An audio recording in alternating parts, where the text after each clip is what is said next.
Thank you, Evan, and welcome to each and every one of you. And thank you for joining us for today's GLR Learning Tuesdays webinar titled From Classroom to Community, Investing in Whole Child Support Systems from Cradle to Career. Today's discussion continues our series following on to our session from late last year when we took some time to follow the money and understand how states and districts are investing the $190 billion that was included in the federal recovery dollars known as the Elementary and Secondary School Emergency Relief Fund, or ESSER. We are now engaging in deep explorations of what we are calling smart investments, or strategies that we see as worthy big bets that have the potential to make a real impact on equitable learning recovery if invested now and implemented now and sustained even beyond the current influx of federal support. Today, we are absolutely thrilled to partner with Whiteboard Advisors and welcome the esteemed Jeffrey Canada from Harlem Children's Zone to the GLR family. Jeffrey will be joined by Roberto Rodriguez of the U.S. Department of Education, who has been with us several times before. We're very grateful to him, to frame a discussion around investments in whole child supports, integrated services, and parent and community engagement as key strategies to advance equitable learning recovery and acceleration. Following their fireside chat with Anna Edwards of Whiteboard Advisors, we will have the chance to learn from district superintendents along with colleagues from Harlem Children's Zone and communities and schools and understand what it takes to make community schools and integrated support services work on the ground and how these important investments can be sustained post-ESSER for the long game of learning recovery. This is going to be an excellent discussion. And now I'm excited to briefly introduce our awesome moderator, Anna Edwards, who will introduce the rest of our panel and get our conversation going. And just a reminder that full bios are linked in the chat, so our intros will be brief and quick. So Anna Edwards is the co-founder and chief advocacy officer of Whiteboard Advisors, and for nearly 2 decades, Anna has worked with leaders at the federal, state, and local levels on K-12 education policy. Anna, very happy to turn it over to you. Great, thanks, Emily, and thanks to the campaign for hosting this amazing conversation today. I'm thrilled to be in the presence of these incredible panelists for an important conversation about the opportunity to invest in whole child supports for students across the cradle to career spectrum. As you mentioned, we'll keep intros brief, and to be honest, most of these folks don't need a lot of introduction. Our presenters today are Jeffrey Canada, president of the Harlem Children's Zone, a world-renowned education and poverty-fighting organization based in New York City and founder of the William Julius Wilson Institute. An innovator in the field of education, author, and leading advocate for children, Canada has made it his life's mission to help young people from under-resourced communities succeed through education, and is probably a reason why many of us who are on the Zoom today got into this work. Roberto Rodriguez is a longtime friend and currently serves as Assistant Secretary for Planning, Evaluation, and Policy Development at the U.S. Department of Education, where he leads the development and review of the department's budget, important, and advises the Secretary on all matters related to policy development, implementation, and review. After we have this high-level conversation setting the stage for the discussion today, we have some amazing commentators that include Christian Rhodes, Deputy Executive Director at the William Julius Wilson Institute at Harlem Children's Zone. Most recently, Christian served as Senior Advisor to the U.S. Secretary of Education, Dr. Miguel Cardona, advising him on all matters of K-12 strategic partnership and special initiatives. Appointed by President Biden, Rhodes also served as the Chief of Staff for the Office of Elementary and Secondary Education. Ray Saldana is the President and CEO of Communities in Schools, the national organization that ensures all students are empowered to stay on a path to a brighter future. Saldana is a CIS alumnus whose journey from former student supported by CIS to national leader of Communities in Schools sends an inspiring message to young people nationwide about the power they have to write their own success story. Dr. Marty Polio is the superintendent of Jefferson County Public School District in Louisville, Kentucky. He is a longtime administrator and educator whose focus is improving culture and climate across the district, increasing student achievement, and implementing deeper learning strategies to make lessons come alive for students and teachers. Dr. Kyla Johnson-Trammell is the superintendent of the Oakland Unified School District, where she attended elementary and middle school and spent most of her 22-year career. Johnson-Trammell took the helm as superintendent in 2017 and has built a nationally recognized full-service community schools model that focuses on high academic achievement while serving the whole child, eliminating inequity, and providing each child with excellent teachers every day. We've heard a lot about this work in DC over the last couple of days, in particular, some of the literacy outcomes they're experiencing. So welcome to all of you. We look forward to engaging and learning with everyone. We want to make this as interactive as possible. So please feel free to start thinking about questions you want to drop into the chat. After our fireside chat, we're going to have a few minutes with Jeff Canada and with Roberto, and then we'll move on to our reflection panel and have time for Q&A there. But before we get started, we are thrilled to welcome the CEO of Harlem Children's Zone, Kwame Owusu-Kese. He's able to join to provide some initial framing remarks and share a little bit more about what the Institute and Harlem Children's Zone are doing to support this work. Kwame, I'd love to turn it over to you. All right, good afternoon, everyone. It's such a pleasure to be here. As Anna mentioned, I'm Kwame Owusu-Kese. I'm the proud CEO of the Harlem Children's Zone. And it's such an honor to be among such an esteemed group of thought and on-the-ground leaders to discuss ways in which that district, state, and nonprofit investments in whole child support systems and supporting the success of young people from cradle to career. As you all know, the young people of this country were disproportionately impacted by the pandemic, particularly young people from underserved and under-resourced communities. And we see it playing out every day. They continue to face hardships both at home and in school. And during the pandemic, the Harlem Children's Zone recognized the immediate need to support our families via whole child policies in 5 key areas. The first was the need for providing economic relief. The second was protecting our most vulnerable. The third was bridging the digital divide. The fourth was preventing learning loss. And fifth and final one was mitigating the mental health crisis. And to address all 5 of these areas, we, in partnership with a number of folks who are actually on the Zoom now, led a national COVID recovery and response effort that impacted the lives of 250,000 individuals across 7 cities due to a philanthropic investment of over $54 million.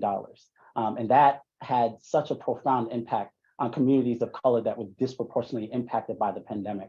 And now that our young people have returned back to in-person instruction, there continues to be the need to be able to provide them with holistic supports and best set them up for success, addressing their needs from a physical, social, emotional, and cognitive well-being perspective. But even prior to the pandemic, the Harlem Children's Zone continued to underscore the need for comprehensive place-based services from cradle to career. We began this work actually in the 1990s. Now, if you fast forward to 2010, President Barack Obama launched the Promised Neighborhood Initiative with the goal of replicating the Harlem Children's Zone model in under-resourced communities all across this country.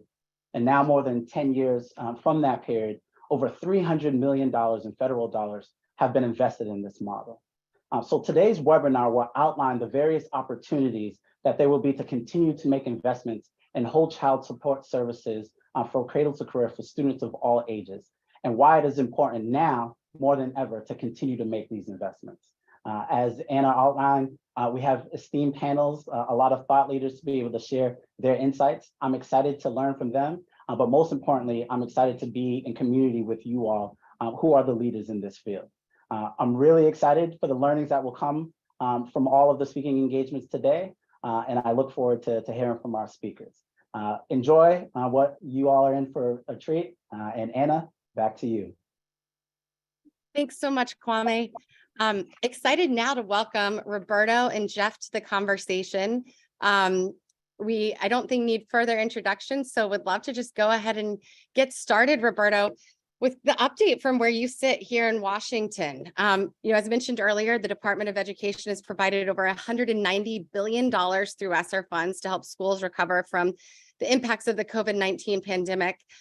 Many of us were very excited to see Congress put an explicit emphasis on addressing the needs of the whole learner. So would love to hear a little bit about how you've seen schools use ESSER funding in innovative ways to meet these student needs. Yeah, well, thank you, Anna, so much. And I just am so thrilled to be part of this esteemed group on this webinar. And, as Kwame said, I just have learned personally so much, my education on the importance of connecting our classrooms and our communities, and our cradle through career services really started, as Kwame mentioned, when I was serving then President Obama in the White House, and we visited with Jeff and learned from Jeff about the amazing work underway at Harlem Children's Zone. That example continues to shine bright for our country in terms of what's possible when we more intentionally connect our communities to our classrooms and provide that cradle through college level of supports. As we think about the moment we're in and in this emergence from the pandemic, three lessons are ringing particularly resonant for us, right? The first is the importance of mental health and student well-being to academic success. President Biden has prioritized the mental health of our students. He's called for a doubling of the number of school counselors and psychologists and social workers that can support our students in that. We know that those mental health needs have been compounded by this pandemic. The second lesson that rings true is that place matters, right? We know that when we are able to connect more deeply with where our students are and who they are, right, we are able to better support a strong psychosocial and physical environment that will support their success in school. So how can we do more to support more rigorous, culturally relevant, and welcoming environments for our students to learn and thrive? And third, relationships matter. We knew this pre-pandemic. I think the pandemic further underscored just how important those connections between our students and our families and our school staff, our teachers, our principals, our other adults in our school. We need to create a system that is more seamlessly aligned around our child and around their whole needs. So we've prioritized all three of those areas in the context of the recovery dollars that have been delivered by Congress. And beyond the reopening of our schools, which was the first priority, it has been to really do more to fuel a strong recovery. And we are seeing such wonderful examples across the country, including just terrific leaders, Dr. Johnson Trammell, and I know Superintendent Polio will talk more about their work here. And our friend Ray at Community of Schools has done a wonderful job of leading integrated student supports. We are seeing places like Rhode Island use their dollars to create deeper partnerships between districts and community-based organizations to strengthen family engagement. We're seeing places like here in Washington, D.C., deliver more multi-tiered behavioral health services in their schools, utilizing those recovery dollars. 72% of our schools are utilizing ARP and ESSER for mental health supports. And we know that our students are 6 times more likely to get those supports when they're delivered in their school environment. We also know that we have great opportunities to expand student learning, summer learning time, and do more to make sure that we're supporting on the individual needs of our students. And we're seeing the dollars, our ESSER dollars, being put to good use there. 56% of our schools are using these one-on-one strategies to help support academic acceleration for our students. 75% of our schools are utilizing expanded learning time and summer learning as a strategy to try to get ahead. And the exciting thing is they're building strong connections with community-based organizations to meet students where they are in that recovery and help them get ahead. Jeff, I'd love to hear your perspective and take on some of the examples that Roberto's given. I think you've even visited a few of the communities that he mentioned. But as you think about the impacts of COVID and the experiences that students have outside of the classroom and how they impact their success in school, why do you think these place-based cradle to career investments are an impactful way of addressing those needs, and how do they help to improve student academic outcomes? So first of all, thank you, Anna. But I have to start off talking about my colleagues at the Campaign for Grade Level Reading. People may not know why I think this issue of reading and teaching kids to read is so paramount. But I'm going to go way back in the day. Back in 1975, I spent an entire year at Harvard studying under one of the foremost reading specialists, Jean Charles. People may know her from the Roswell Child Diagnostic and some of these other. And she taught me how to diagnose and teach kids how to read. And I realized how seldom it was that teachers got that level of instruction around teaching reading. So I feel like, I'm part of the family. I hope people will embrace the fact of how important I think reading is, and grade level reading in particular. And we know when kids get behind early, that it becomes so much more difficult to catch these kids up. So this is why I was really excited to be part of this webinar today. Say hi to all my peeps out there, the reading folks who care about this. And I have to just say a word about President Biden, Secretary Cardona, what Roberto Rodriguez has done for the first time in really my entire career. We have sufficient resources. It's not a question of resources. It is a question of strategy right now, which is why this work is so important. For all the work we do, especially early childhood reading, if we cannot connect those children to continued supports, we know that work is going to be undermined. So this more comprehensive strategy where we try to remove the boundaries between what children need. And what do they need? They need what all of our children need. They need safe and healthy environments to grow up in. That includes their neighborhoods. They need quality instruction. They need decent, healthy foods. If parents are shopping at the dollar stores because there's no healthy foods in that community, that's going to impact that child's learning. We know that our young people need continued support during school, after school, weekends, summertimes. I mean, one of the challenges with being a parent is you realize there's no time off, right? You are on all the time. And the question for children who come from more challenging environments is, how do we create an environment that supports them morning, afternoon, evening, weekend, summertime, because that's what's necessary for our children to be successful. And you are right. You've got some of the best folks here. I mean, Ray Saldano's work at Community, we all know that work. It is sort of nationally recognized. But I've been with Dr. Polio in Louisville. I've seen what they're doing. I've been to Oakland and seen the great work they are doing there. And we will be back in Oakland in a hurry. But I've noticed some of my other folks from Dayton on, and some Sandra Samuels from Minneapolis. I saw her name flash up there. So we have parts of our family, which we are all learning. And the thing I want to say, Anna, none of us have figured all of this out.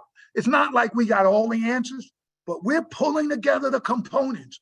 And if we get great people doing great reading instruction, and we get great folks in the after school, and we get great superintendents thinking about how you leverage this work, and we get mayors involved in ensuring that this work continues, we can do something in this country that's never happened before.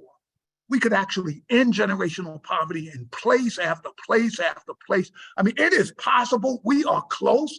We got to get our act together. We've got to learn how to work with one another. We got to get those resources and make sure they're used effectively. We've all got to become lobbyists for the best practices out there in the country so that we can make sure those practices get replicated all across America. And I feel like this is the time. The time is now because of COVID and what it's done to our families. But thank goodness we don't have to start from the beginning. We can actually pick up right now and take this next step forward as a team. I love that. And I think so many of us do feel like this is the moment, and a sense of profound responsibility. And I know many of the organizations that are on today are doing such important work and feel that same responsibility.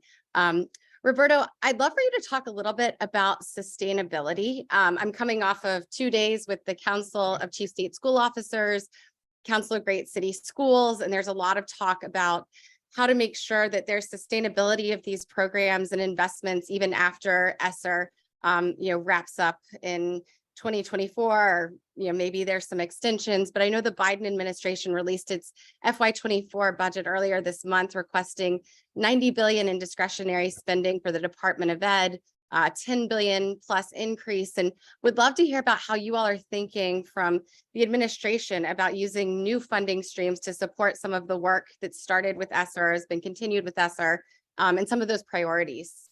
Yeah, absolutely, Anna. Well, and first, let me just observe and get excited about the movement here, right? Yes. And you heard Jeff give just wonderful voice to this. This is a movement that has been building and has been engaged and active. And we are at a moment right now where we have an unprecedented amount of resources to help our schools fully recover from this pandemic. Let's think about how we can put those to use, not to go back to the status quo of what was March of 2020, but really to move forward, to propel and launch us forward, to rethink some of our systems, to rethink our approaches to how we support the whole child and the whole learner.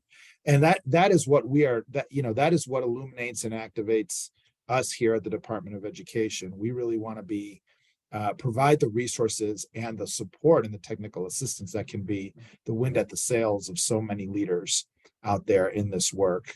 As has already been noted, these recovery dollars are one-time dollars, right? So we're thinking about, and you alluded to it, and I know the secretary was just with our chiefs and with some of our urban leaders about how to think about this cliff, right? So what we're saying is we can put strategies in place now that will look different than the strategies that we used to turn to around remedying achievement gaps or around supporting the academic needs of students. We do need to kind of rethink those strategies.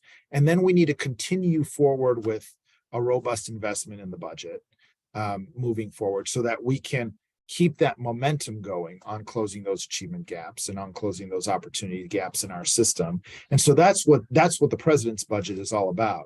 It is, let's just step back for a moment and remember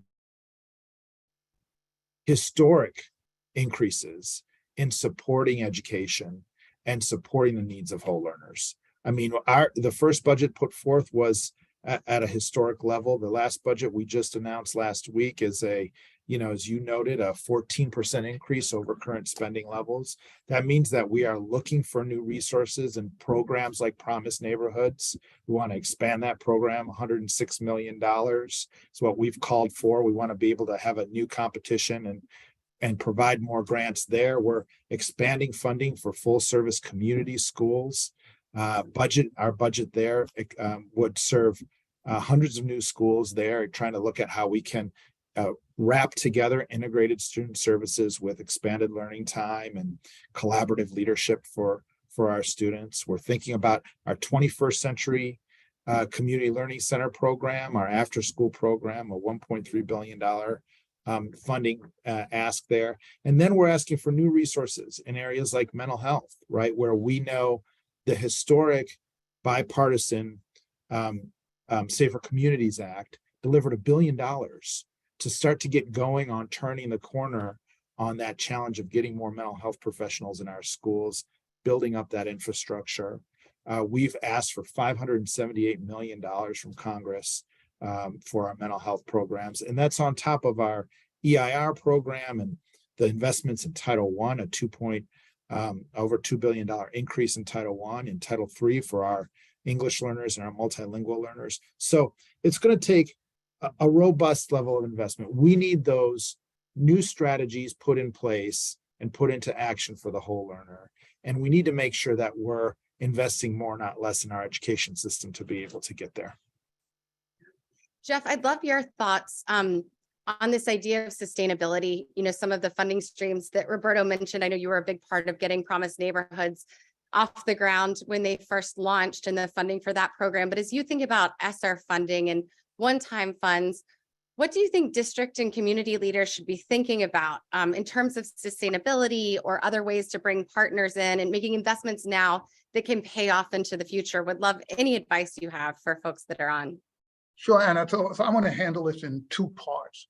One part is that some school systems have been paralyzed by, in quotes, the fiscal cliff. They're so worried about the cliff, they can't quite figure out how to use these dollars. I'm like, let's use these dollars for what they were intended, to support children, to make sure that they get quality education. We deal with the summer learning loss and the COVID learning loss, that we deal with the trauma our kids have dealt with.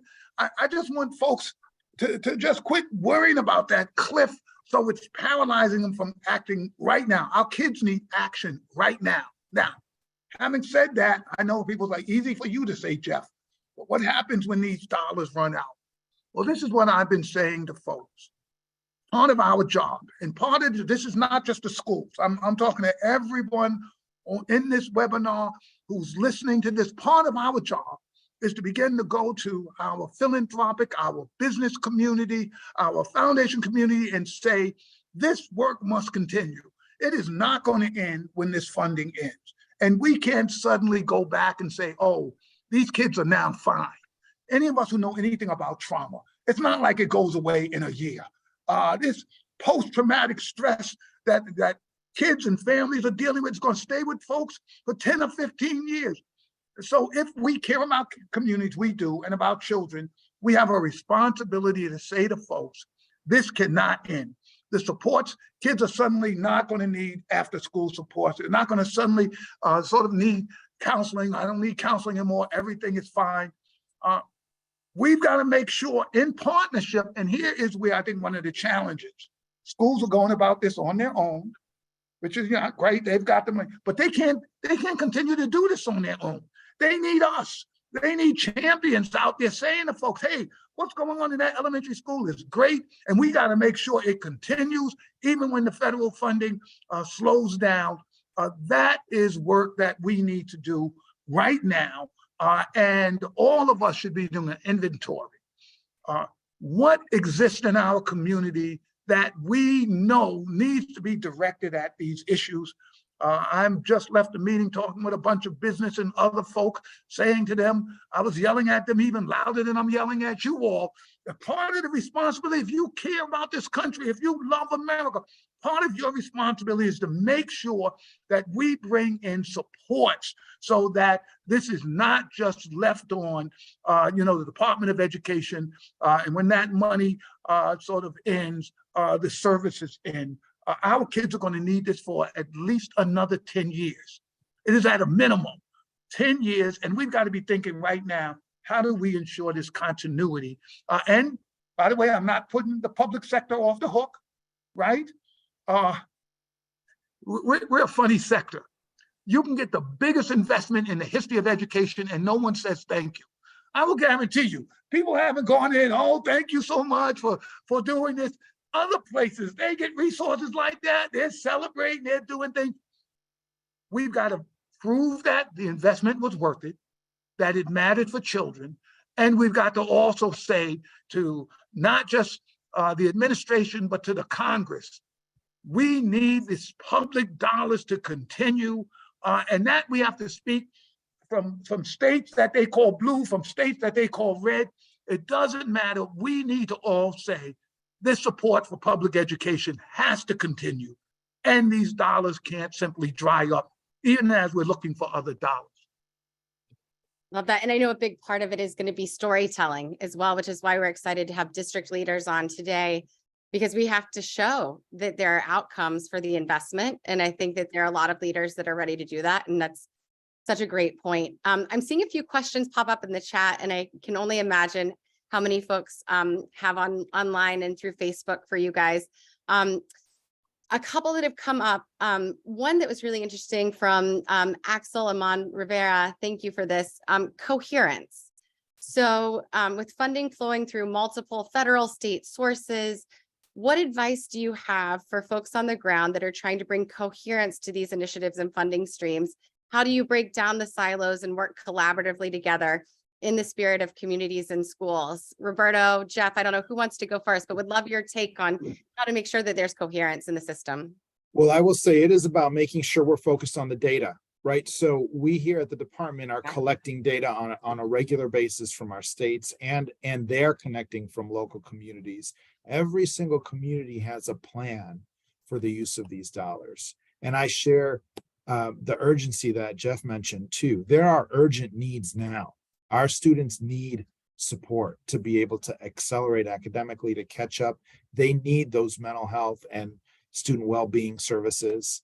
They need to make sure that they have a great teacher in every classroom and in every school, right? And we have further to go there. We have 170,000 educators to bring back into our system here. So big challenges. Let's put the money to work now. But there's data and there is a plan in every local community around the use of these resources. So it begins by taking a close look at that plan and then pushing our boundaries to reach out, right? So that we're not just trying to solve this on our own or in our own silo, but with our community in deeper partnership with families and with community. I really agree with Roberto on this, and I want to add one additional resource. There are organizations that actually have as their mission the sort of collective action it takes to move these outcomes forward. Strive Together, if folks don't know about the Strive Together network, they are out there. They're creating backbone organizations, which are kind of keeping, they're like a traffic cop. Who's got answers over here with the problems over there? How do we match these things together? You have purpose-built communities doing the same thing. So part of this is we shouldn't have to reinvent the wheel. So if you don't have a Strive Together network or a purpose-built network and you're concerned about this, you should Google them. You should look up this information. There's a movement around collective action where we are saying we need to get all of the stakeholders in one place so that we're on one accord and we're focused on a set of outcomes for young people. So this can't be just left to the Department of Education and to school. There's a much larger universe of folks who need to be involved in this, and there are examples. The thing I want people to take away is there are examples. It is happening right now. You've got people right in this webinar who are doing it, who are part of these networks, and I think that this is the wave of the future. How do we make sure that we collaborate effectively, keeping our eye on the mission, using the data, being accountable? All of those things are real, and we need to do that, but we don't have to sort of invent it ourselves. There are folks out there right now who are doing it. And Anna, can I just add to that great point too, just for a moment to interject? Strive Together is such a great resource and a great example. And again, because they are localizing that data and they're building local plans around what that, cradle through career and college pipeline should look like. Another resource I want to just direct folks to is the National Partnership for Student Success. This came about, we announced this at the White House. It was galvanizing the president's goal of 250,000 additional tutors, mentors, academic success coaches, adults in the lives of our students to help them accelerate their progress. And we have over 120 nonprofit organizations engaged in local communities around the country on that effort too. So that's an all hands on deck effort. My wonderful friends at the Corporation for Community Service, Michael Smith and others, are helping us with that effort as well. Yeah, great point. Thank you for bringing that up. And it is an incredible coalition. It's interesting to think about NPSS as kind of national umbrella, and then we're going to hear about work going on in Louisville and Oakland, which I think also provides really good examples of where there is that coherence between community organizations, the school district, city leaders, state leaders. So we'll be jumping into some examples there shortly as well. And we did provide the link to NPSS. There was another question that came up, Roberto, that's a little bit more technical in nature, but wanted to make sure for those who are on the line and interested. Do you know if there will be a Department of Education Promise Neighborhoods competition this year, FY23? Well, I sure hope there will be. I think, that we are working hard to take the president's request to Congress. And that is a request for the FY24 budget, again, of $106 million. That's an increase of $15 million over the current funding level. That would enable the department to be able to move forward with a new competition, as well as to support continuation awards across our Promise neighborhood field. Let me just say that is such a vibrant field of schools that has and communities that have continued. And we are excited to learn from those and to just bring more of those place-based, cradle through career and community connected strategies to bear across.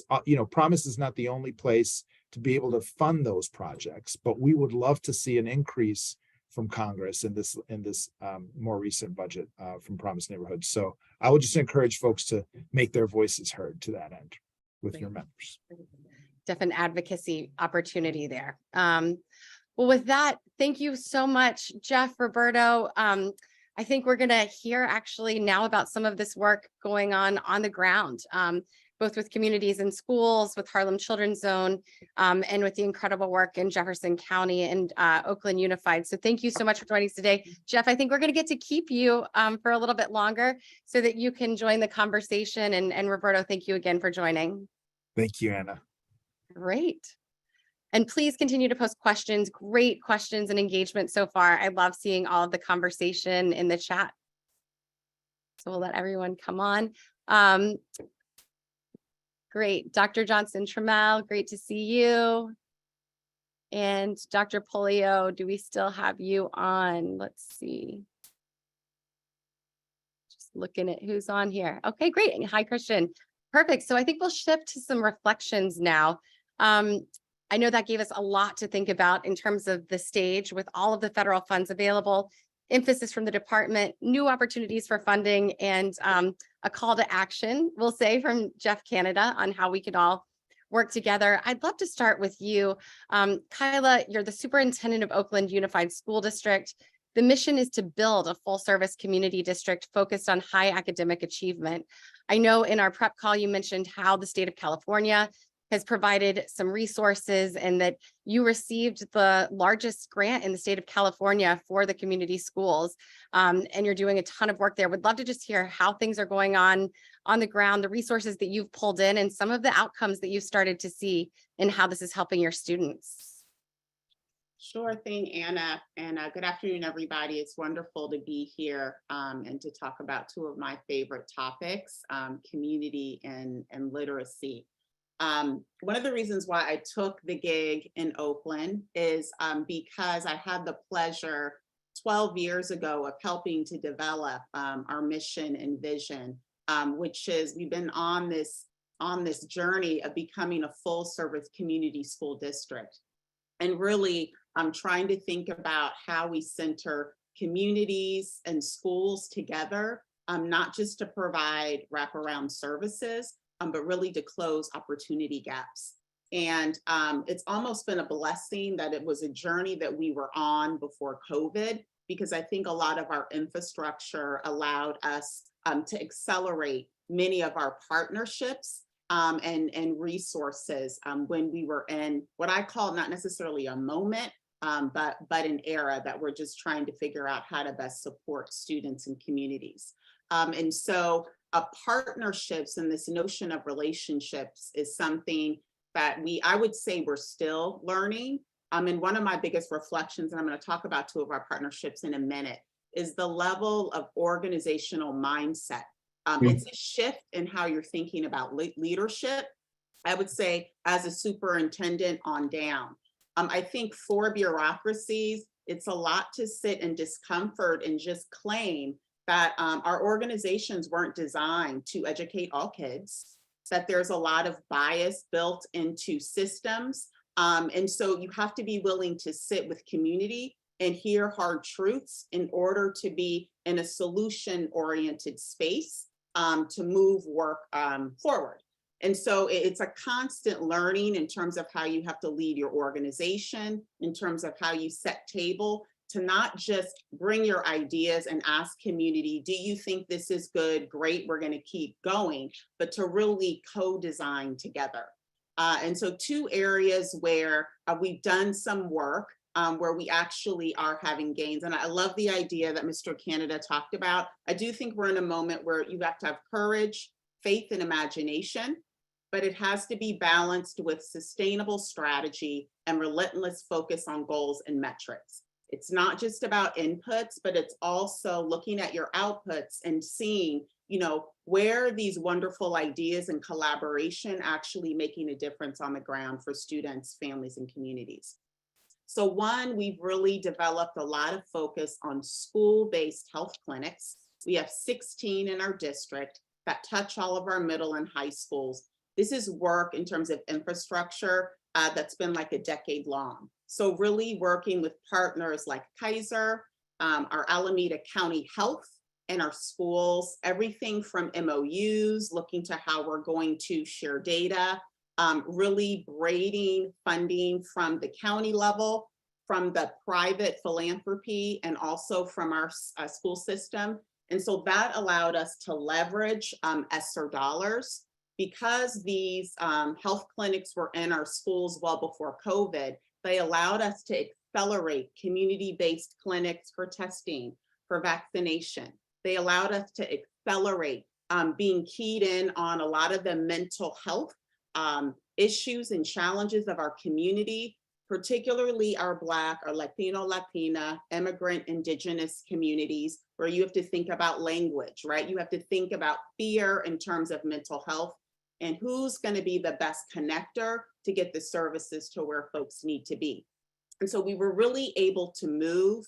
One of my schools that I love shouting out is our Oakland High School, where we really combined our college career center with mental health. So it's a one-stop shop where kids can get everything they need from mental health in terms of making sure that they're graduating on time and with the credits that they need for any post-secondary track that they want to go on. And so again, the fact that we've braided a number of funds means that even once our ESSER dollars run out, because of its infrastructure that's built in, we have other funds, both within our system at the state level, but also from private partnerships as well. Secondly, we've had tremendous success working with two organizations, Oakland Reach, Fluent Seeds, around our early literacy work.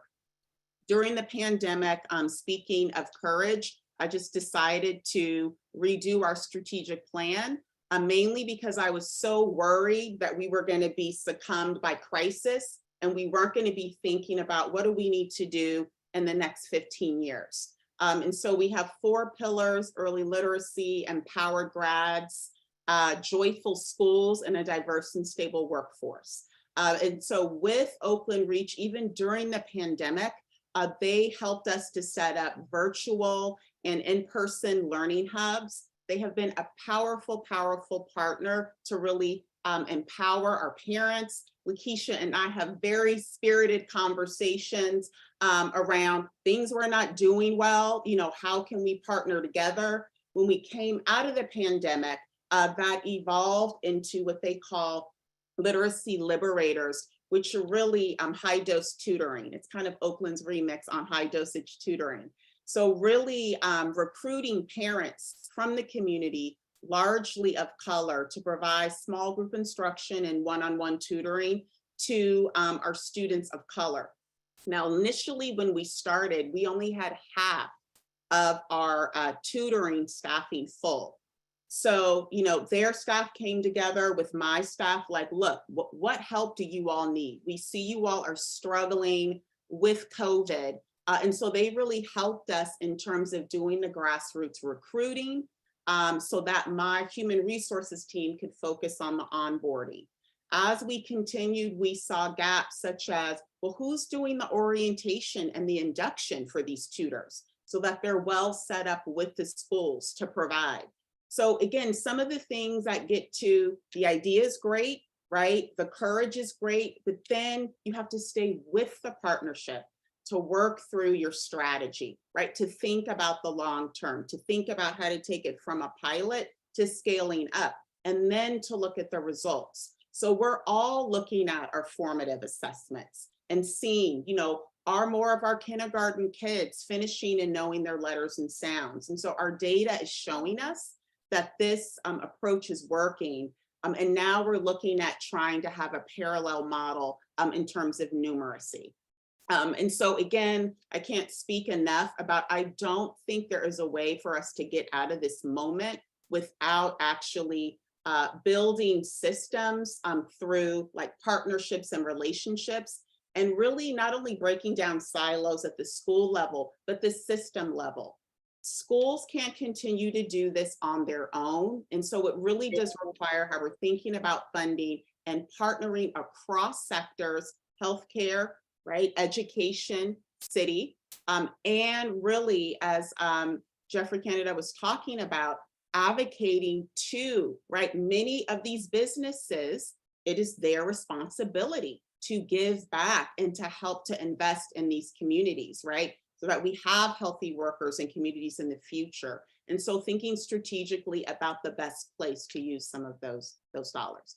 I could go on forever, but I'll stop there just so we can continue the conversation. I'm so glad that you just covered so many of the questions that came up about coherence that we got in the last part of the conversation, and how you can braid and sustain funding, and then how to integrate partners together. And Oakland is just providing such leadership for the country on that.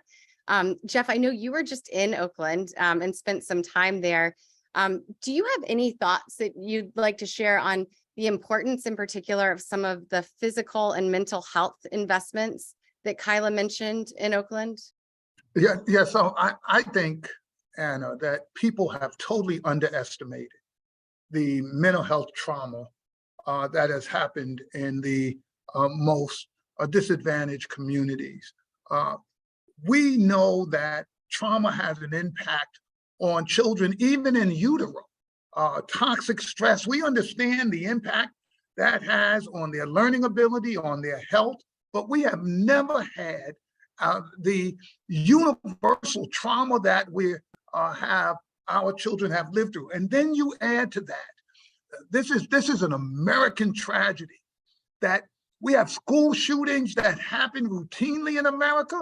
So here, every kid in America is learning what to do when some stranger comes in trying to kill them in a place that used to be for fun and for games and for learning. This is unheard of anywhere else in the world except conflict zones where your children are exposed to this. So this mental health issue impacts the physical health that children have. And we've got to make sure, the superintendent is 100% correct. You need health, you need mental health. It has to be available on a real-time basis. The violence in so many of our communities are going up. You have so many of our young people who are struggling right now. We're trying to get reconnected to the education system. This is an all hands on deck moment. This is a time where you break the glass, you pull the lever. We've all got to make sure that our children are surrounded by supports. And these can't be temporary, meaning that they'll be for 4 months and then it's all going to be good. We've got to think about these long-term institutional supports that our children need for health, mental health, and just to continue them developing as human beings who feel like this is a country that they can grow up safe and have a future in. Yeah, and I know you recently also saw this work firsthand in Louisville, Kentucky. And I believe, Jeff, you were there with the Secretary of Education doing some visits and got to see the work that Dr. Marty Polio has been leading there. Marty, I'd love to turn to you to share a little bit about some of the aligned efforts that you've been working on in your community. I actually heard even earlier today from some folks at Harvard about Evolve 502, which has been one of your significant partnerships. But yeah, would love to hear what you're seeing on the ground and how you're addressing some of these challenges. Yeah, thanks, Anna. And I apologize, evidently. What I'll be talking about is responding to crisis and innovation. And so I guess the internet went down for all schools in the Commonwealth of Kentucky at about 3:30. So, all right, I got to respond to it. I had about, if you know me, about half of this office building I'm sitting in working on my computer alone. And somehow we found a hotspot and I'm back with you. So Innovation. Hopefully it stays that way, but we made it through. So, Thank you. I really want to talk about one of the things, that when we started this work and we're hearing a lot about the cliff and the ESSER funds and all of those things, we wanted to be very strategic about it from the beginning to, first of all, not let's sit on our hands and do nothing, but make sure that we were meeting the needs of our kids. And Kyla is correct. Jeffrey is correct. I mean, there is so much need for kids today. And I want to say this, Kyla and I started at the same time in 2017. We are probably, and I still feel like I'm brand new, we are probably the two most senior superintendents in the nation right now. And as a matter of fact, in the Council of the Great City Schools, out of 80 school districts, 62 have turned over since 2020. And there is nothing more damaging, I think, to leadership. And I mean, when school districts begin to really, cook with gas is when they have consistency in leadership. And and some of these districts have turned over 2 and 3 times. So I just say that to sit here saying both of us on this have been in this role for about 6 years now, a very difficult and challenging role, but that's important when we talk about this. But when we looked at it and all the needs our kids had, we had mental health. Obviously, we had to address technology needs. We wanted, kids lost learning time. We wanted to make sure we met their needs. One of the challenges I said, first and foremost, anticipating this possible cliff, we do this in education all too often, which is if we have dollars, let's add people. Let's add people and positions. And I knew that was not necessarily the answer here. That doesn't mean we don't support the current staff that we have, but just adding 100 interventionists means we were going to face a cliff.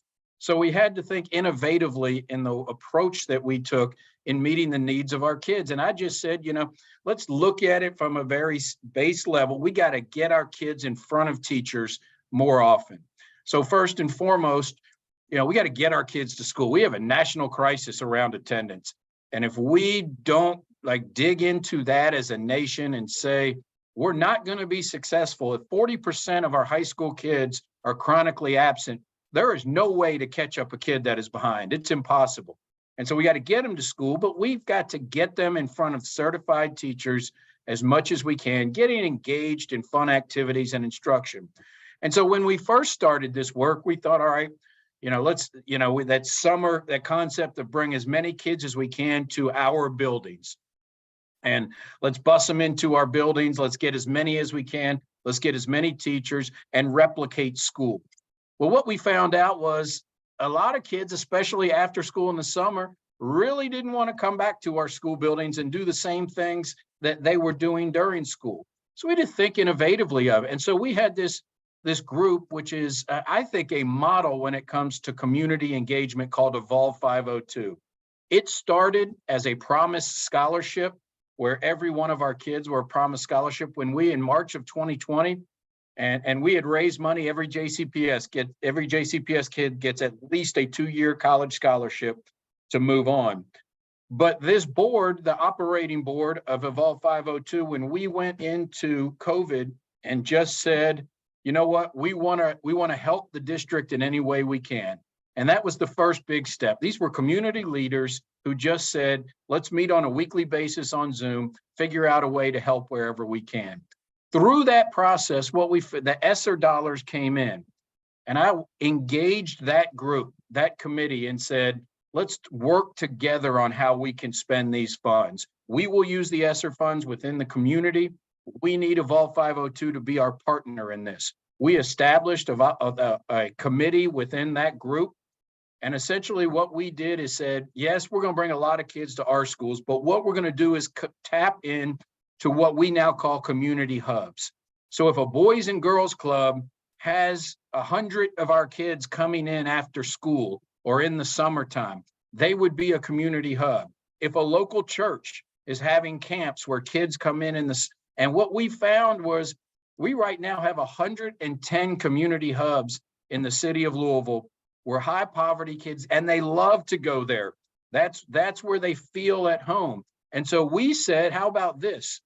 We will fund teachers in the summer after school coming to these community hubs. We will provide transportation there. We will provide meals there. We will provide you the funding you need to be a community hub and give us 1 hour of math and 1 hour of reading every single day. And the teacher will come to you and do that. And what we promised our teachers, if you really are committed to this with your salary, you can make 6 figures in Louisville, Kentucky right now as a teacher doing this excellent work. And what it did, we had so many, and it really wasn't me making the decision. It wasn't saying, yes, I'm the superintendent, you're a community hub, you're not.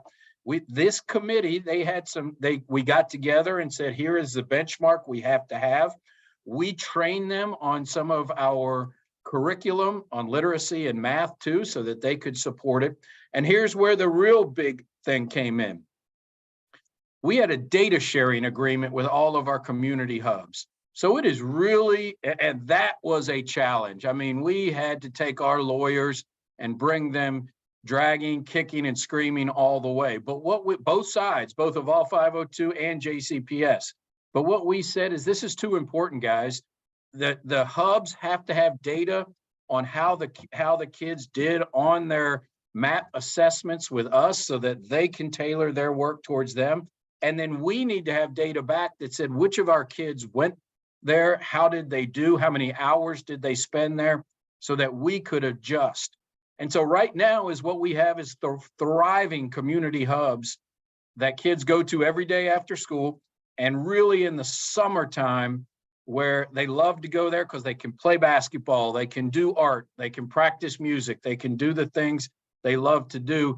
Meanwhile, we try to slip in the back door with them with some reading instruction and some math instruction, and it's been successful. So it continues to build. Our commitment to this, once those ESSER dollars are finished, since it's not added people, it's about a $10 million investment a year for our community. Our Board of Education and our community has said we are committed to doing this moving forward without ESSER funds, and we're willing to invest $10 million a year to keep that going. And so it continues to build. So it's just been an exciting time that really came out of crisis for us, innovation that came out of crisis. I love it. And I bet the returns on that $10 million will far exceed the investment. And I can't wait to see the data you collect on those outcomes afterwards. Ray, I'd love to turn to you. I know we've talked about community hubs, which I've seen so much chat about how much everyone loves the community hubs concept. I think that's a big part of what you all have tried to scale nationally through communities and schools. For folks that are not familiar with your model, I'd love for you to just share a little bit about the model, some of the alignment with what we've heard from the districts today, and how you're working to scale those supports across the country. Yeah, absolutely. Anna, first of all, thank you to the campaign for grade level reading. Excited to be here. Every time I've got one of these webinars, there's a script in my head of what I want to talk about. Then I hear some of the other panelists and I just get completely thrown off because they are so right. Grateful to be on with Dr. Johnson-Trammell, Dr. Polio. I think the stat that you started with kind of just shook me in place, which is, I shouldn't be surprised by this because I talked to our staff and they remind me, I think what you said is in the last 5 years of the 82 superintendents who sort of came in, 62 of them are still in that position, and some of them have turned over several times. And it reminds me of how to talk about our work at communities and schools, because what we often do is, we're working with locally led and locally focused nonprofits who are partnering with, Dr. Johnson-Trammell or Dr. Polio, coming to the superintendents and their school boards saying, look, we've got an approach to do evidence-based wraparound student services. You all have challenges. Those challenges are unique to your community. They could be about attendance. They could be about mental health efforts. They could be about medical care needs that your students have. It could be about graduation or promotion. And the superintendents oftentimes, are coming through a bit of a revolving door. So we're really having to retell our story. But the most important component about our work at communities and schools is we always believe that the work of integrating systems and breaking down silos needs a little bit of an integrator, that traffic control or that traffic cop between what's happening inside schools and what's happening outside community in terms of resources, bringing those into the school. And so the bread and butter of our work is the 3,200 in schools site coordinators, communities and schools deploys across the country. And the work of wraparound student services, or what we call integrated student supports, is part of a larger field. And it's this question of what really sticks, and the ability to actually, as Dr. Polio was walking through this, I can't tell you how much heartburn there is in just getting a data sharing agreement about our work as a nonprofit working from the outside, saying that we want to share this with the local housing authority, the local food bank, the local city council and mayor's office, who are working on community-wide indicators around attendance or third grade level reading or post-secondary certification. But that's the role of, and that's why school districts have partnered with communities and schools, and why we continue to see this growing field. If you had asked me back in 2020, pre-pandemic, how many schools we were in, I would have told you we're in about 2,500 schools across the country. Since then, it's grown now to about 3,200. And what we're really in is this, as all the speakers have talked about, is this moment of folks who have been, I would just say this, beating the drum. I haven't heard Gene Shaw's name in a long time, but folks have to be beating the drum on these issues around reading, around early childhood education. The title of our program here is around whole child supports. That didn't just start through the pandemic, but this moment certainly woke a lot of people up, specifically policymakers at all levels. These are county judges, city council members, these are state legislators, federal. I'm grateful that Roberta was on the call, because this has reached every level of consciousness that we need to figure out how to do this. And so in communities and schools, we've got at least a 4-decade track record. We're in that camp. We've been trying to beat the drum on whole child supports. It only took us 40 years to be an overnight sensation, but that's the level of demand that I think we're seeing. I'll be honest, we're oversubscribed in some of the districts that we're in now, and some of the communities that we want to grow into. Because school districts have one of two choices. I think they've got to think about, how do we do this in-house? How do we ensure that this is integrated into our systems? Or how can we partner with a local CBO who is, understands data sharing agreements, understands what it takes to bring braided resources, as Dr.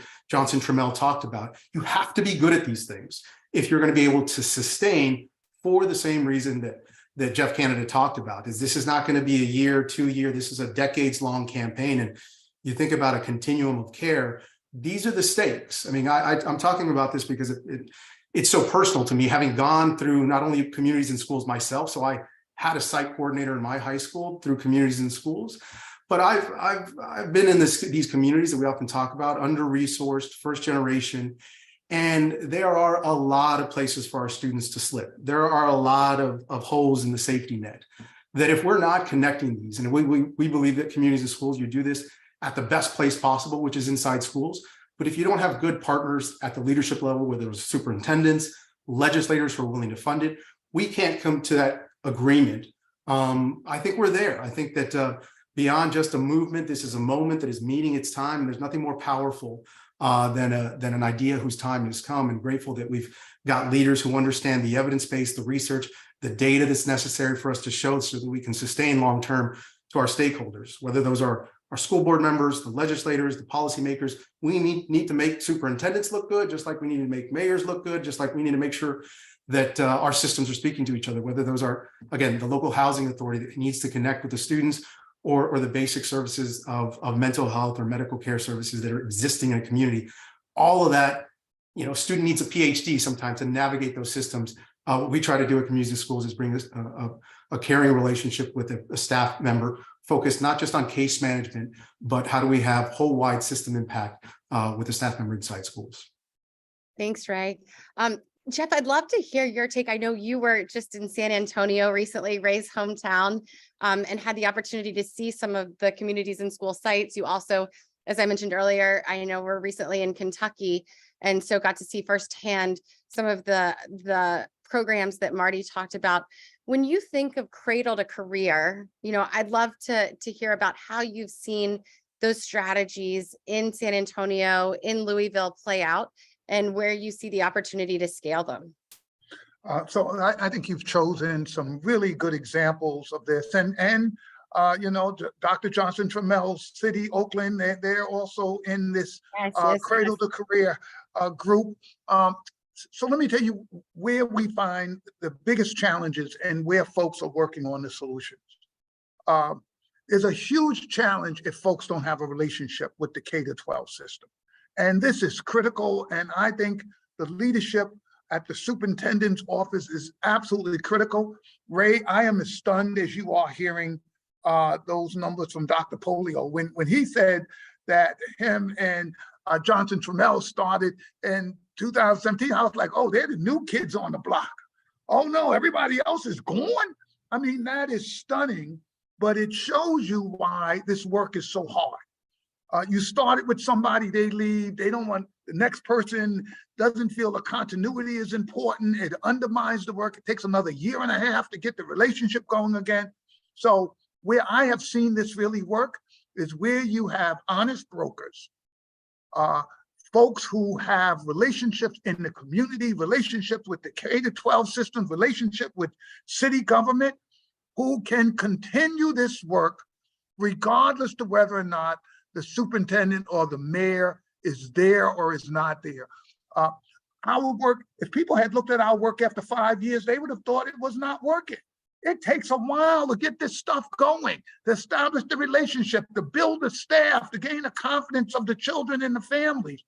When you have turnover in these positions and you're constantly restarting, it looks like the program's not working. More than likely, the program never had sufficient time and resources to actually begin to accomplish those goals.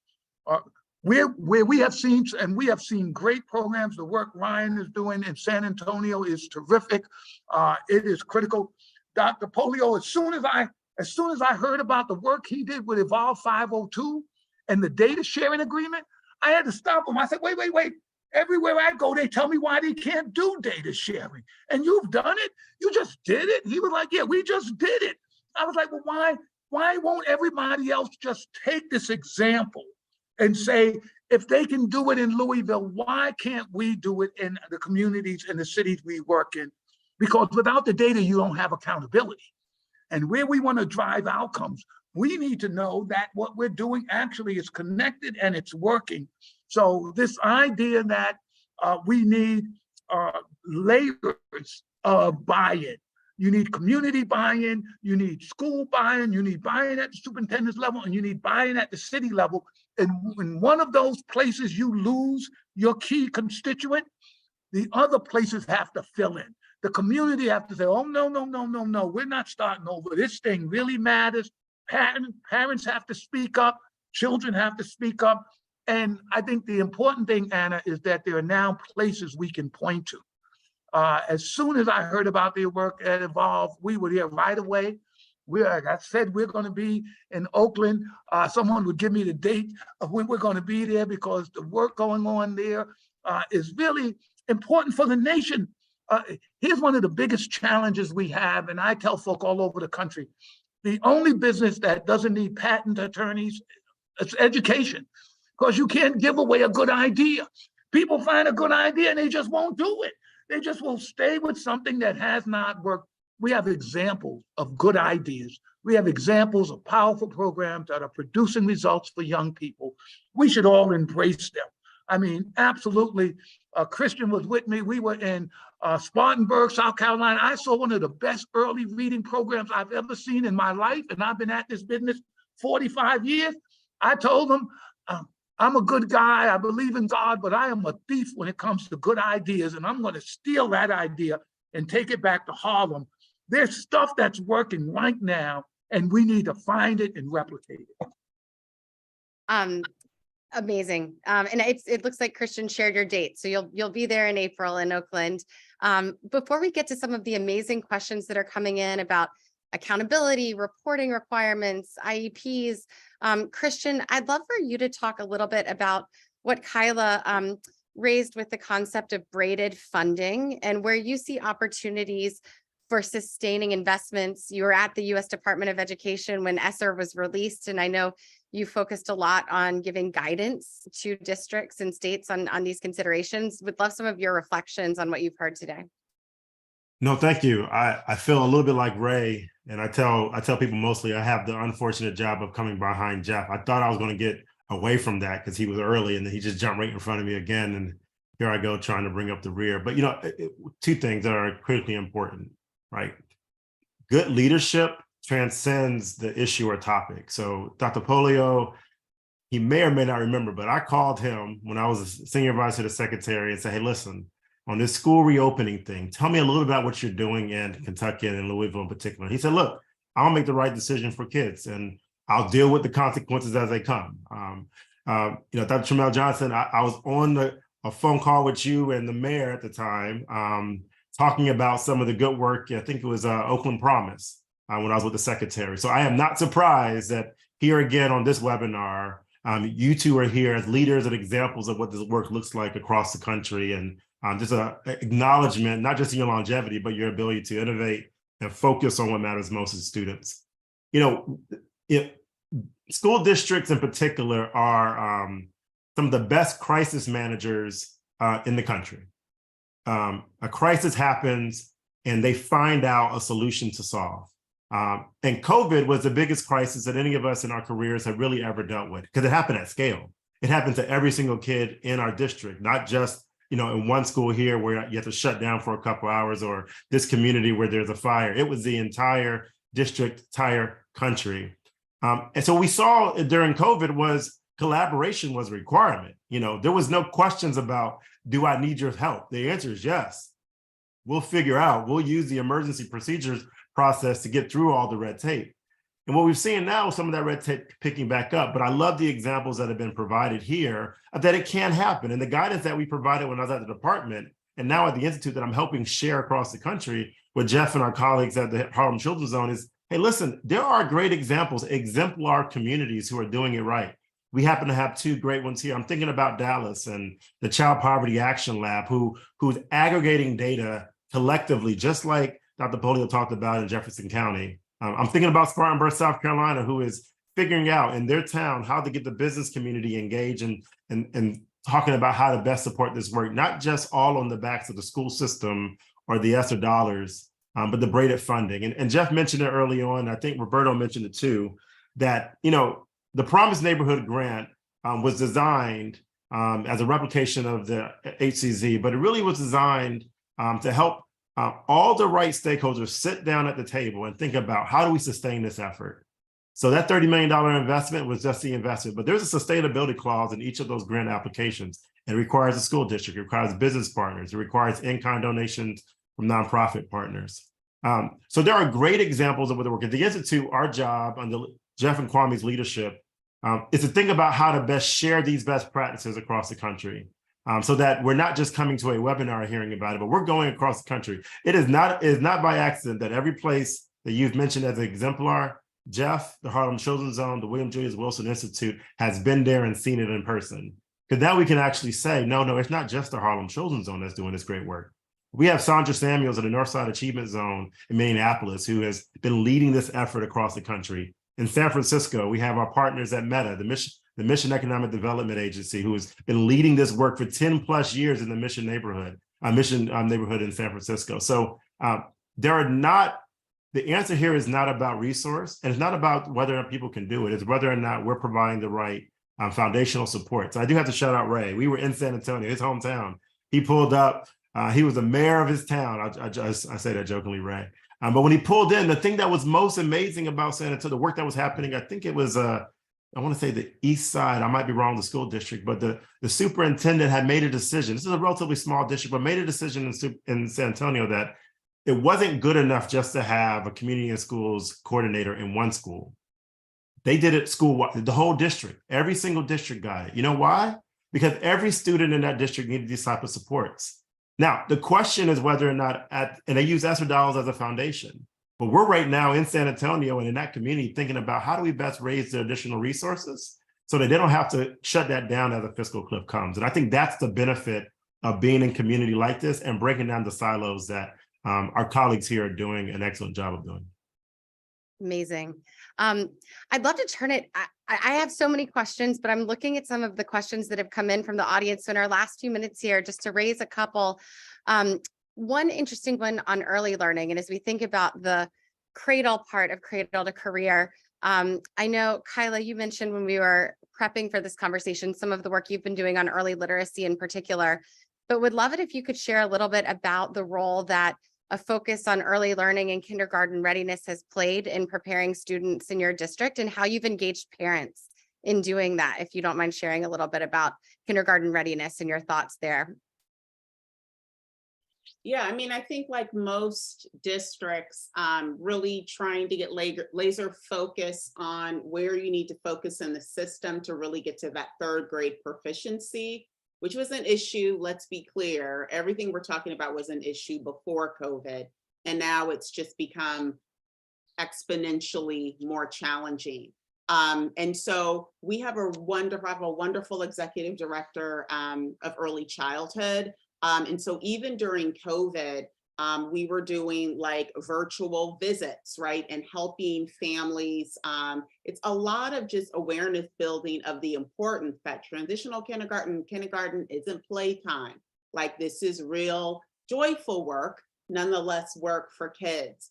And so really thinking about, you know, similar to a lot of districts, we are 71% African-American, well, Latino now, African-American, Asian Pacific Islanders. We're a third English language learners, 2,700 newcomers. So with everything that we do, we have to think about the overlay race, ethnicity, and language in terms of access. And that's one of the biggest challenges with the system. We sometimes have really good strategies and ideas, but if you're not partnering with the community, it's not penetrating where you need it, right? And so you think people know where some of your programs are, they may not necessarily know. And so really using our early learning division to do that work, our community-based organization as well, but just kind of coming back to some of the work with Oakland Reach, you know, using some of our really good community-based organizations to do some of that training and capacity building and having conversations with parents in a place where they can be vulnerable and talk about, you know, maybe their own challenges with reading, you know, some of the things they need, where, you know, being honest, we still are trying to create those places of belonging in our schools. And sometimes the school environment isn't the place where you're going to get that honest feedback from parents.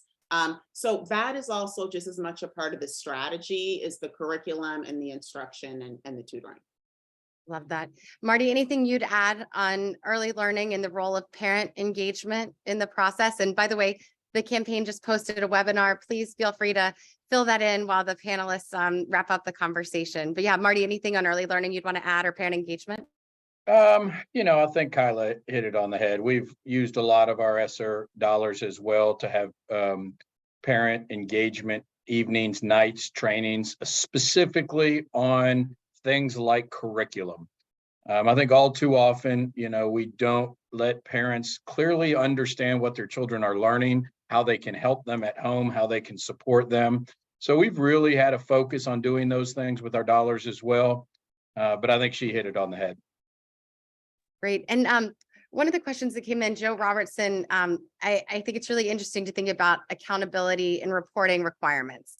So a question came in, I'd love for any of the panelists to answer, but do we think there's enough flexibility and accountability in reporting requirements for community programs and partners to meet the needs of students, or do we feel like they're overburdensome in requirements? Do you guys have any thoughts on that? Christian, you might have some perspective as well. Yeah, from you know, I have a little bit as a department. I also have a little bit as a chief of staff of Prince George's County Public Schools on my previous roles, in a big district that oftentimes have a lot of community partners. And what I would encourage those community groups and organizations who are on, these backbone organizations that are on, is to try your best to align what your outcomes to what the district is pushing towards. Because the district has accountability requirements at the federal level, at the state level. These are requirements that they can't get around. And oftentimes it's more than just counting the number of people that participated in the program. It is truly whether or not the child is kindergarten ready. And kindergarten readiness now looks much different than it did 25, 30 years ago, right? So I think we have to be very intentional as a community-based partner and organization and think about what's the strategic plan that Dr. Jonathan Terrell talked about? What is the strategic plan of the district? What are they focused on? Understand that. And then how do we best align to that resource? And if we can, then that should be relatively easy when it comes to accountability. Now, where it gets a little tricky is when the organization and the district partner are misaligned. And I think there's some level of incumbency on the nonprofit. And equally as much as a person that works in the district at the federal level, I think districts also have to be better partners in thinking about how do they reach outside of the walls of the district to look for those high quality organizations in your community. Jeff mentioned, these are backbone organizations that have additional support and resources they can bring. They can bring philanthropic dollars. They can bring the business community, oftentimes who are funding a lot of their work. But finding partners like communities and schools in these groups who already have clear outcomes and data that's aligned to where a district is. I think that right there helps clear up some of this accountability question which allows everybody to focus on the needs of the student. If I can, and I think I might just jump in there, especially around, I'll do my best to be a spokesman for community-based organizations or nonprofits. We need to do we need to evolve and elevate where we have come from to approach school districts to be very clear, not about our inputs, but very clear about our outcomes. And that does mean, to speak to the question at hand, that our team has to spend a portion of their day going through the data, the evaluations, the surveys that we ask our students to do, a pre and a post at the end of the school year, about things as important as relationships and engagements and connections. We know that our youth today, suffering from some of the worst mental health crisis levels that we've ever seen, we can sometimes assume that our young people are the most connected because of the technology availability. But what our site coordinators tell us is they're some of the loneliest that this generation. In many ways, we see that in the way that the data reports back about the feelings of connection to an adult, feelings of connection to other friends, or issues of bullying. And that is something that not only needs to be present in the way that we report out, but needs to be present in a comprehensive and articulable way to our stakeholders, to our superintendents, to those backbone organizations. Seeding Success is one of those Strive Together examples in Memphis. When we collect these data, we're able to tell the story. It allows us to think about sustaining long-term, again, for that vision of impact over time for students who are really, the trauma they're suffering is not going to be uncovered or undeveloped or developed in just a year. Yeah. Marty, do you have any thoughts on the accountability question, or Kyla, on how you all are thinking about communicating outcomes and expectations with partners? Well, for me, it's definitely that data sharing. So that we have the opportunity to show kids who participated in our community hubs or our additional learning opportunities have made progress towards our goals. And so, another thing we can do is that we have shared this with our community hubs. We're going to continue to fund you over the years. We're going to have to see outcomes just like they are expected from us. And so we can't, there are plenty of community partners out there who do great work in engaging kids, but it may not move the needle when it comes, to achievement. And so, that has been a goal, is that we have to show that it is working. And so, that's been a big part of the accountability piece for us.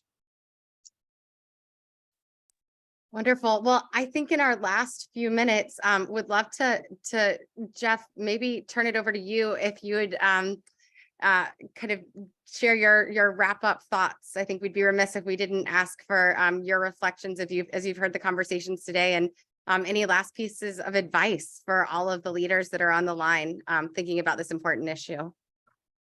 Today, we have the advantage of what didn't exist when I was trying to search for answers. It's all online.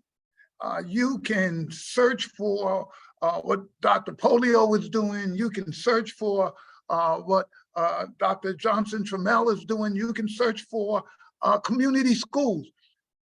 The answers are here. Here's our challenge, I think, as people who care about children. Our jobs are hard enough to do individually, right? So I'm trying to teach reading. I'm running a program. That is hard. It's tough to staff. We're facing all of these challenges. Now, here we're coming, telling you, yeah, but you got to do more than that. It's great when a child is with you, but that child is going to go and be with someone else. Who is that someone else? Are they there? Are they prepared? And we need to think about how we bring these holistic supports for children and in the communities we care about, literally from birth till when these kids go off to post-secondary. You can deal with K-12, but we want these kids to have jobs and careers. So there are people who are doing this around the country. At the William Jewis Wilson Institute, we're working with 21 cities across America.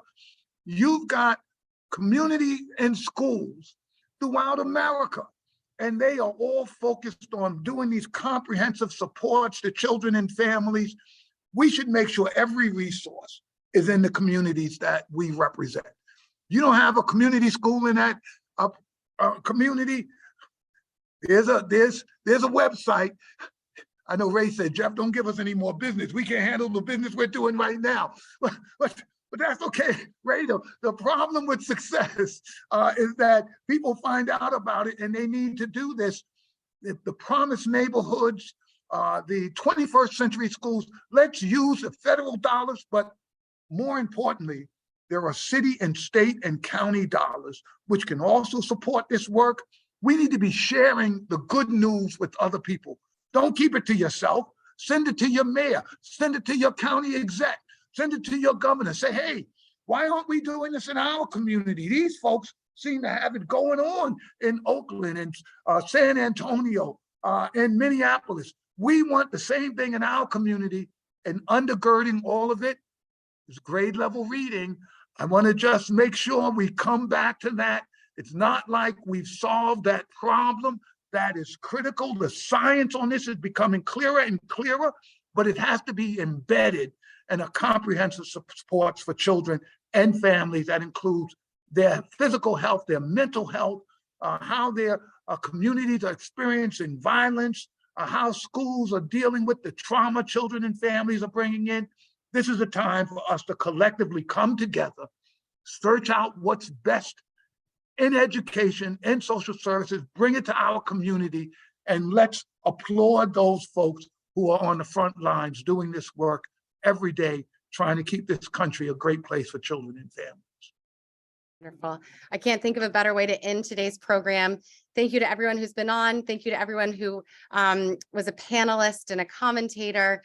And hopefully we'll be watching this webinar and the recording. We'll try our best to get the resources and some other questions that we didn't get to answer out as follow-up.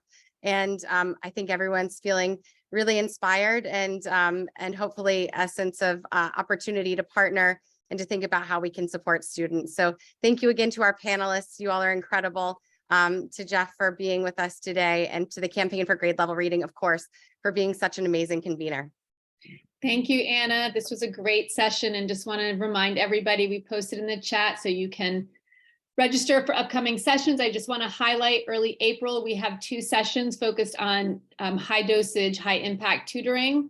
There was a couple questions about that, so please join us next week looking at why diverse books matter. So please rejoin us again, and we know we're at time. So thank you for joining us today. This was a very, very excellent discussion, and we can't thank our panelists enough, and Anna for your amazing moderation, and Whiteboard Advisor for your partnership. So thank you so much, Jeffrey Canada, Ray Saldana, Dr. Kyla Johnson-Trammell, and Dr. Polio, and who am I forgetting? Christian Rose, thank you so much. And also Roberto, who had to leave a little bit early. So thank you, everybody, and enjoy the rest of your evening.